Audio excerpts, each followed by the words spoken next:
सुंदर सरल एवं हृदयस्पर्शी ओडिया रचना स्वाधीनता दिवस। सर्वप्रथम उपक्रम मो देश भारतवर्ष महान। 1947 मसीहा अगस्ट मास 15 तारिख भारत इंग्रेज मानक अधीन मुक्त होई स्वाधीनता लाभ कला। सेही स्वाधीनता लाभर स्मृति को मने रखिबा पई प्रति वर्ष अगस्ट मास 15 तारिख को आमे स्वाधीनता दिवस रूपे पालन करी आसुछु। स्वाधीनता दिवस आम देशर गर्व और गौरव।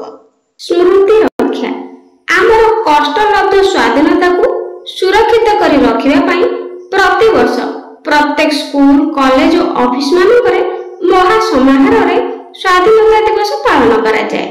प्रथमे स्वाधीन भारत की जय, महात्मा गांधी की जय, वंदे मातरम आदि जय ध्वनि दे प्रभात फेरी आरंभ हुए। तापरे छात्र छात्री मानक उपस्थिति रे निमंत्रित अतिथि पताका उत्तोलन करती। एतिकी बेले जातीय संगीत गान करा जाए। निमंत्रित अतिथि आम स्वाधीनता विषय रे भाषण दियंती।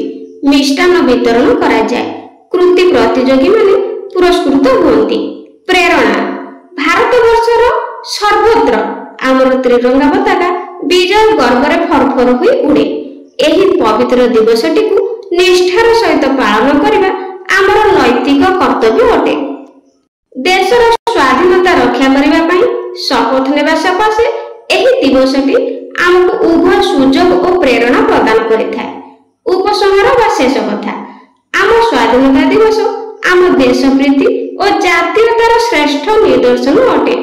एही दिवसटी आमर देश और जाति पई गौरवर दिवस।